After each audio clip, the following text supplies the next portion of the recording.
इस कार्यक्रम के पुण्यार्जक हैं स्वर्गीय श्री प्रेमचंद जी जैन, श्रीमती शांति देवी जी जैन, श्री नरेंद्र श्रीमती रेखा जैन, पुत्र ऋषिराज जैन, पुत्री तिथि जैन, अहिंसा ट्रेडर्स परिवार, वर्णी कॉलोनी, सागर, मध्य प्रदेश। नमो लोए सब्बे साभूणम्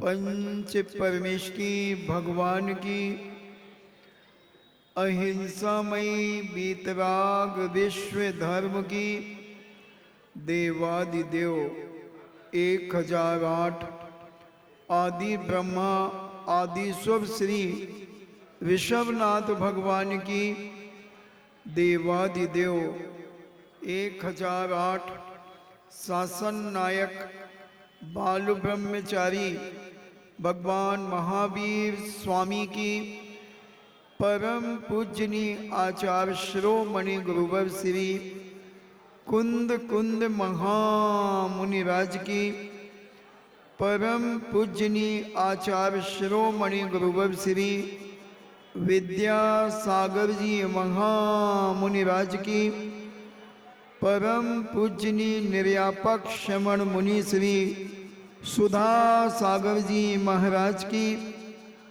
परम पूजनीय 3,9 करोड़ महामुनिराजों की चर्चा चल रही है वैयावृत्ति की, वात्सल्य भाव की, आत्मीय भाव की, उपकारी की।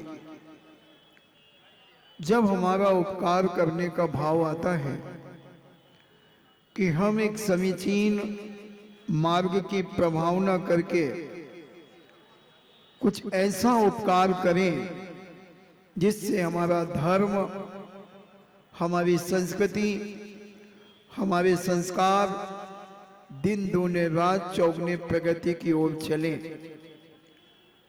तब व्यक्ति जैन दर्शन के मर्म को समझने का प्रयास करता है।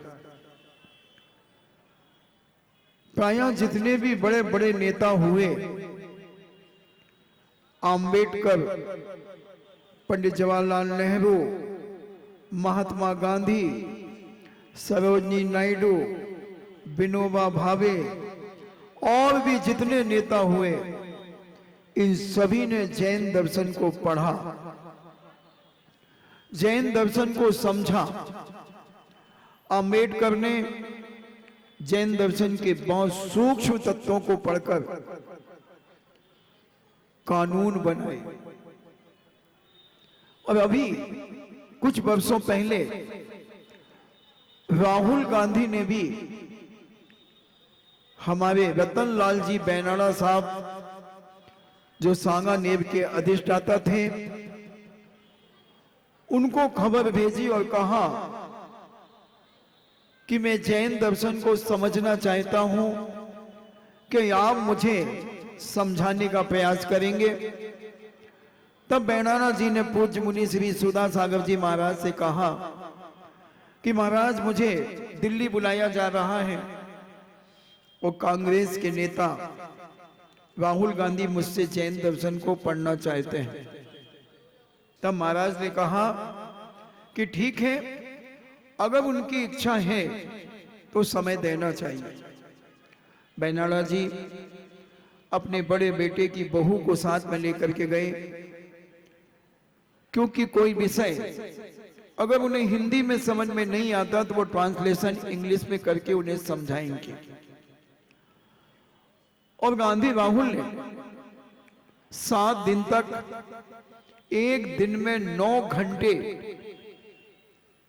पढ़ा करते थे। 3 शिफ्टें लगती थी। और बेनाड़ा जी जब लौट करके आए तो उन्होंने कहा कि महाराज जी, इतनी एकाग्रता मैंने जैनों के अंदर भी नहीं देखी कि जैन दर्शन को समझने के लिए उनमें इतनी एकाग्रता से ललक थी कि वो 3 घंटे यानी दिन भर में 9 घंटे अपना मोबाइल भी अपने दूसरे कमरे में रख करके आते थे। मेरे पास केवल पुस्तक होती थी और मैं जो समझाता था, जो नोट्स बनाते थे, उसके अलावा उनके पास कुछ नहीं होता था। बोले उनकी श्रद्धा देख करके मेरा मन कहने लगा कि काश अगर जैन दर्शन का व्यक्ति इतनी एकाग्रता से जैन दर्शन को पढ़ना शुरू कर दे तो उसके ज्ञानावर्णी कर्म का क्षोभशम इतना तीव्रता से होने लगे कि वह दुनिया की हर चीज और हर मजहब और हर तत्व को समझ करके अपने और पर का कल्याण करने में सहयोगी बन सकता है। पढ़ा और दोबारा जब 7 दिन के बाद उन्होंने फिर बैनाला जी से कहा कि आप दोबारा जब हम आपको बुलाएंगे आप आएंगे? बैनाला जी कहा मैं जरूर आऊंगा, क्योंकि बंधुओं हर नेता जैन दर्शन को पढ़ करके अपने जीवन को समझना चाहता था, राजनीति को समझना चाहता था। जब तक धर्म नीति नहीं समझेगा जो नेता, वो कभी राजनीतिक सही नेता नहीं बन सकता। राजनीति के साथ अगर धर्म नीति चलती है तो नेता कभी पतित नहीं हो सकता, वह पवित्रता की ओर बढ़ता चला जाएगा। लाल बहादुर शास्त्री ने भी जैन दर्शन को पढ़ा और जितने भी बड़े बड़े नेता हुए सब ने इसको पढ़ करके अपने जीवन को सुधारने का प्रयास किया, क्योंकि धर्म के बिना व्यक्ति कोई मार्ग पर चल ही नहीं सकता। अकलंक ने भी यह विचार किया कि अब मैंने आजीवन ब्रह्मचर्य तो धारण कर लिया, अब मैं ब्रह्मचर्य लेकर के मेरा कर्तव्य क्या है। पिता के चरणों में दोनों भाई बैठे और पूज्य पिता से कहते हैं, पिताजी हमने आपके आशीर्वाद से पूज्य आचार्य महाराज के सानिध्य में आजीवन ब्रह्मचर्य धारण करने का संकल्प हमने अपने जीवन में कर लिया है, क्योंकि हम अब कीचड़ में उतरना नहीं चाहते, कीचड़ से अपने आप को उठाना चाहते हैं। पिताजी अब मुझे मार्ग बताएं। तब पिताजी ने कहा कि बेटा तुम्हें जैन दर्शन के मर्म को समझना होगा, जैन दर्शन के तत्वों को समझना होगा और जैन दर्शन के इतिहास को भी समझना होगा और दर्शन को भी समझना होगा। तब अकलंक और निकलंक ने साधु संतों के साथ साथ विद्वानों के बीच जैन धर्म को समझा, क्योंकि अकलंक एक पार्टी थे और निकलंक 2 पार्टी थे। निकलंक एक बार जो चीज सुन लेते थे या पढ़ लेते थे, शब्द सा उनके जीवन में वह याद हो जाता था, और निकलंक जिसे 2 बार पढ़ लेते थे या सुन लेते थे, शब्द सा उनके जीवन में याद हो जाता था। और उन्होंने बहुत जल्दी जैन दर्शन को पढ़ा, क्योंकि ज्ञान समान आन जगत में सुख को कारण, ज्ञान के समान दुनिया में अगर कोई सुख का कारण नहीं है बंधुओं। समीचीन ज्ञान अगर तुम्हारे जीवन में उत्पन्न हो जाता है तो तुम्हारे जीवन में कितने भी संकट क्यों उत्पन्न ना हो जाएं, तो भी वो तुम्हारे जीवन का बाल बांका नहीं कर सकता। एक जिनेंद्र वर्णी हुए और बहुत छोटी उम्र में 18-20 साल की उम्र में उनके दोनों फेफड़े खराब हो गए थे, मगर नास्तिक थे। उनके पिताजी भगवान दास एडवोकेट पानीपत के रहने वाले बहुत बड़े विद्वान थे, एडवोकेट थे मगर विद्वान भी थे। प्रतिदिन अपने नगर के जिनालय में शास्त्र स्वाध्याय किया करते थे, सम्यक मार्ग की वैयावृत्ति किया करते थे, मिथ्या मार्ग को हटाने का प्रयास किया करते थे। एक दिन उनके मन में आया और कहा, बेटा जिनेंद्र तुम भी मेरा प्रवचन व्याख्यान सुनने चला करो। वो कहता है, पिताजी मेरे पास इतना फालतू समय नहीं है कि घंटे 2 घंटे आपकी बातें सुनकर के मैं अपना समय बर्बाद। इलेक्ट्रिक इंजीनियर थे जिनेंद्र, साइंस का स्टूडेंट था। पिता को जब ये जवाब दिया, समझदार पिता अपने बच्चों से ज्यादा नहीं बोलता जब बराबर के बच्चे हो जाते हैं, एक मित्रवत व्यवहार करने लगता है। पिताजी ने कहा ठीक है, जैसे आपकी मर्जी। कुछ दिनों के बाद जिनेंद्र कहते हैं पिताजी मैं जैन दर्शन को पढ़ना चाहता हूं। उन्होंने कहा नहीं बेटे, तुम्हारा समय खराब हो जाएगा। मगर एक दिन जिद करके जिनेंद्र वर्णी ने, उस समय जिनेंद्र कुमार थे, और पिताजी के व्याख्यान में चले गए। पिताजी ने इस तरीके से व्याख्यान किया, पूरा साइंस को लेकर के उन्होंने अपना उपदेश दिया। उस उपदेश को सुनकर के जिनेंद्र कुमार तो अंदर ही अंदर उछलने लगे, और उनके लेक्चर के बाद उन्होंने कहा पिताजी क्या आपने हमारी कॉलेज की पुस्तकें पढ़ी हैं? क्या आपने हमारा साइंस पढ़ा है? पिताजी ने कहा बेटा, जहां तुम्हारा साइंस समाप्त हो जाता है वहां से सुप्रीम साइंस स्टार्ट होता है। जैन दर्शन एक सुप्रीम साइंस है, उच्च कोटि का विज्ञान। तब जिनेंद्र कुमार के मन में आया कि मैंने लौकिक शिक्षा तो बहुत प्राप्त कर ली, अब मुझे अपनी आत्मा की भी वैयावृत्ति करना चाहिए। मुझे अपने धर्म की प्रभावना के साथ उस मिथ्यात्व में डूबे हुए लोगों की भी वैयावृत्ति करना चाहिए। ऐसा उनके मानसिकता में जब ये विचार उत्पन्न हुआ, तब उन्होंने अपने पिताश्री को निवेदन किया कि पिताश्री मैं जैन दर्शन को पढ़ना चाहता हूं। पिताजी ने कहा बेटा मैं तुझे नहीं पढ़ा सकूंगा। जब बार बार निवेदन करने के बाद उन्होंने 3 विद्वान उनके लिए लगाए, जिन्होंने नमोकार मंत्र से पढ़ना शुरू किया, और तीनों विद्वान अपने अपने समय पर आकर 3-3 घंटे उनकी क्लास लिया करते थे। और उन्होंने 12 साल के अंदर लगभग जैन दर्शन के मर्म को समझा। बहुत सूक्ष्ममय विद्वान थे। फिर दीक्षा ली, स्वास्थ्य खराब हो गया, पीछे छोड़ी। फिर पूज्य आचार्य महाराज के चरण सानिध्य में 1983 में निवेदन किया सागर में कि महाराज मैं सल्लेखना आपके चरणों में लेना चाहता हूं।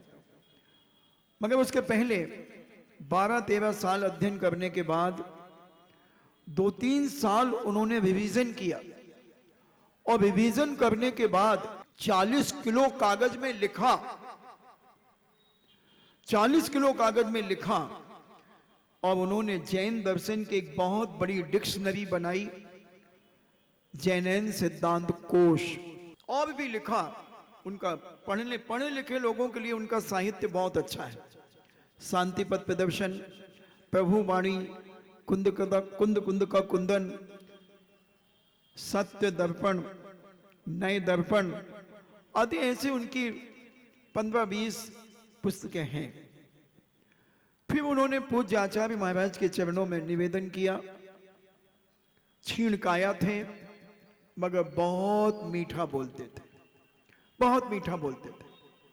तो आचार्य श्री ने कहा कि भाई अभी हमारा कोई निश्चित नहीं है, देखते हैं। जब पूज्य आचार्य महाराज कटनी से बिहार करते करते सम्मेद शिखर जी पहुंचे, और श्री सम्मेद शिखर की वंदना करने के बाद जब ईश्वरी पधारे, तब वह जिनेंद्र कुमार आचार्य श्री के चरणों में पहुंचे। जिनेंद्र वर्णी बन चुके थे। फिर आचार्य महाराज के पास क्षुल्लक दीक्षा ली, और क्षुल्लक दीक्षा के बाद उन्होंने अपनी समाधि की साधना करना शुरू कर दी और वहीं ईसरी में उनकी समाधि हो गई। तो ज्ञान प्राप्त उन्होंने किया, प्रचार किया जैन दर्शन की, वैयावृत्ति की, बंधुओं सेवा की। ऐसे ही अकलंक की बात चल रही है कि अकलंक ने जैन दर्शन के मर्म को समझा, पढ़ा और जब पूर्ण ज्ञान उन्होंने प्राप्त कर लिया, उस समय जितना भी उपलब्ध था, तब उनके मन में आया कि मिथ्या मतों की उत्पत्तियां दिन प्रतिदिन बढ़ती चली जा रही हैं। इन मिथ्या मतों को कैसे परास्त किया जाए? जब तक इनके दोषों को हम नहीं समझेंगे, तब तक इन्हें कैसे परास्त करेंगे और किस प्रकार से हम अपने जैन दर्शन को प्रचारित करेंगे? तब उन्होंने, क्योंकि उनके मन्यखेट नाम के नगर में कोई ऐसा बौद्ध विद्वान नहीं था कि उन्हें बौद्ध दर्शन को समझा सके, पढ़ा सके, तब उन्होंने विचार किया कि हमें कहीं अभ्यास करने के लिए, बौद्ध धर्म का अभ्यास करने के लिए कहीं जाना पड़ेगा। तब उन्होंने यह विचार करके अपने पिता से कहा कि पिताजी, मैं महाबोधि नामक स्थान पर बौद्ध दर्शन को पढ़ने जाना चाहता हूं। पिता ने कहा ठीक है, और दोनों भाई पिता की आज्ञा लेकर बौद्ध दर्शन को पढ़ने के लिए चल पड़े और वहां के आचार्य ने दोनों भाइयों की बड़ी कठिन परीक्षा ली, क्योंकि विद्वान जो ओरिजिनल विद्वान होता है वो अलग दिखता है। उसके हाव भाव, उसके उठने बैठने का तरीका, उसका बोलने का लहजा, सब चीजें अलग होती हैं। और उसे देखकर उस बौद्ध साधु को, जो बौद्धाचार्य थे, वह महाबोधि का जो संचालन करते थे, उन्होंने अकलंक और निकलंक की परीक्षा ली। अकलंक और निकलंक उनकी परीक्षा में सफल हो गए, पास हो गए। अब उनको उस कॉलेज स्कूल जो भी था उसमें एडमिशन मिल गया और वह बहुत अनार से पढ़ने लगे समझ। इस कार्यक्रम के पुण्यार्चक थे स्वर्गीय श्री प्रेमचंद जी जैन, श्रीमती शांति देवी जी जैन, श्री नरेंद्र श्रीमती रेखा जैन, पुत्र ऋषिराज जैन, पुत्री तिथि जैन, अहिंसा ट्रेडर्स परिवार, वर्णी कॉलोनी, सागर, मध्य प्रदेश।